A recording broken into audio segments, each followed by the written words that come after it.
the first question um, that would be about this, Boko Haram terrorist groups, as you already know. Yeah, We have seen that Shia groups are being attacked by Boko Haram terrorist groups, but yeah.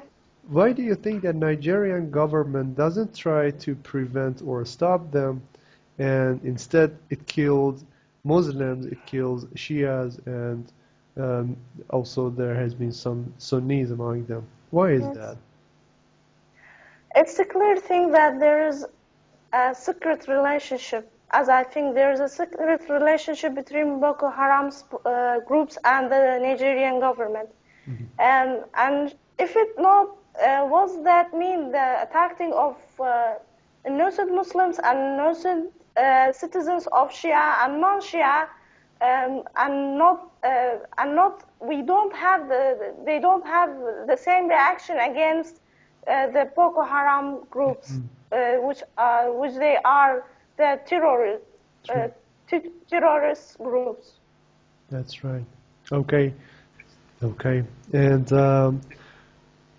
there was some serious, outcome after this, incident. Everybody thought that it was about Shia people, and they totally forgot that there has been many other Sunni and and different Muslims in that who were somehow involved in that actually incident.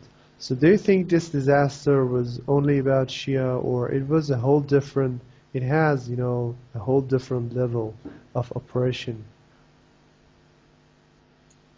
Um, I don't think it's really beneficial to make it about one group. Mm-hmm. I think ultimately we all know that if if there were Sunni Muslims that stood alongside uh, Sheikh Zakzaky and his supporters, I think that they would be targeted in the exact same way. Mm-hmm. So with that said, I don't think that this is a Shia Sunni. I think it's very, very counterproductive to kind of draw those lines and split, split our, kind of alienate our non-Shia supporters, people who sympathize with the cause, people who agree politically, by saying, oh, they're only targeting Shias. I mean, we've seen it with Daesh, we've seen it with Saudi Arabia. Mm-hmm. They don't just target Shias; they target anybody who's standing in their way. That's true. So be they Shia, Sunni, whatever it is. Yeah. I don't think it's just about Shias. I think it's about people who are standing in the way of what these powers want to Mm-hmm. accomplish. That's correct. Okay, and in this last week, we have witnessed also another incident, which was the execution of Sheikh Nimr. Do you see any kind of relation between this execution, that massacre, which was happened, in Nigeria? Well, beyond the fact that Sheikh Nimr was a Shia scholar in Saudi Arabia, I think one thing that's particularly frightening, especially for the Saudi regime and people in power in general, That's, people in power without a democratic process Mhm. in general, I think it's very frightening when people call for democracy and you're this dictator, you're this Mhm.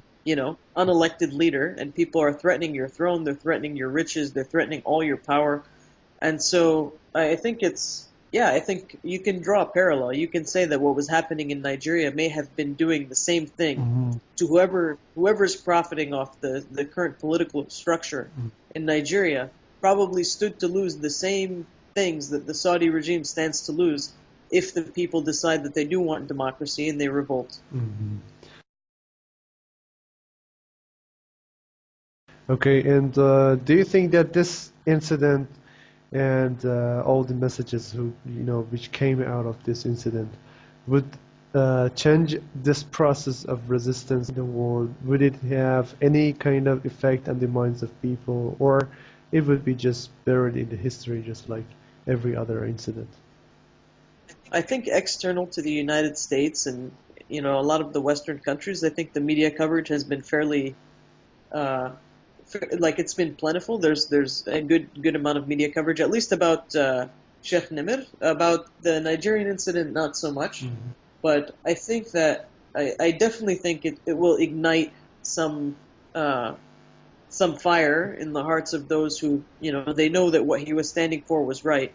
But I think that there's also potential in the West to point out that peaceful protesters, peaceful leaders who really all they're doing is exercising free speech. You saw the uproar over Charlie Hebdo when people were killed for free speech, right? True. And yet we see these governments that do the exact same thing, and there's no backlash for them, right?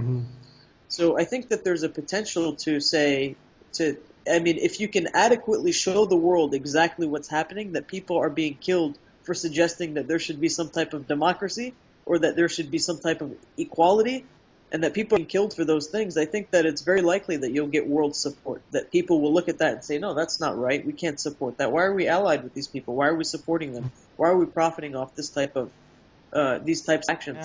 So the latest Yeah, I think disaster it's possible. and attack on the Sheikh Zakzaky Islamic movement in Nigeria by the Nigerian corrupt military and security army, and killing thousands of innocent people and shot and imprisoned Sheikh Zakzaky, aimed at crushing the Islamic movement, because in the eye of the army and Saudi regime, the Islamic movement are Shia, and they want to destroy it for their own interest. Because the Islamic movement of the Sheikh Zakzaky believe in the resistance against Israel occupation of Palestine, and Saudi Arabia afraid of spreading that message across Africa. This disaster is the worst crime after Karbala. We also remember last year Sheikh Zakzaky has lost 3 sons being martyred by the Nigerian army during a demonstration for Al-Quds Day, Yom Al-Quds. Also lost his 4th son in this massacre. I can see war directly on Shia Muslims' beliefs, and also on all resistance followers, countries or movement or individual. So, as we already know, that Sheikh Zakzaky was the leader of all of this group. So what was the role of Sheikh Zakzaky in spreading the idea of resistance and Islamic revolution in Africa? Was he so important, or and what was the activities, if you have any idea about that? The role of the Sheikh Zakzaky is a very important one. Sheikh Zakzaky is the real leader of the resistance, in not just in Nigeria, in whole Africa. His ideas is encouraging the youth to understand the truth and to fight the terrorism and the oppression around the world. So his rule is very, very important rule actually.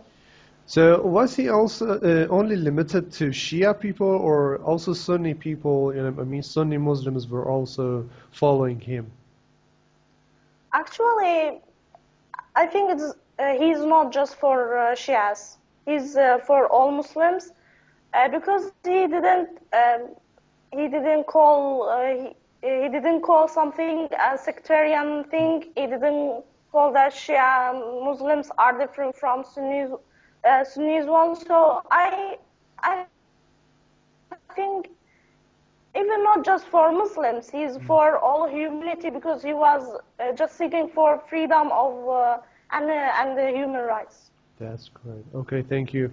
As the next question, do you think this disaster was only about Shia, or it's about a whole different level of oppression against Muslims, or even it was against it was an oppression not only against Muslims but also against the humanity and Christians and every single sect in the Nigeria? Was it only limited to Muslims, or no? It can be considered higher than that. Actually, this can be considered a higher than Muslim deserting. It is not limited for Muslims, because the Sheikh was seeking for freedom and the human rights. He was not seeking for religious things in this position. He was just speaking. He was peaceful, and he never hold weapons and against. He didn't stand against the government. Actually, this is a tragedy and a disaster on all of humanity, not just of Islam and Muslims. Okay, that's correct. Thank you. And okay, and as the last question, what do you think that international groups or entities or activists around the world can do about this thing? How can they spread the truth about that? How can they show that, the reality behind that? And because we witness this problem of media, censorship especially in the Western countries. So how can these people and activists avoid that and, show the reality? But you have to play to the emotions of people, right? So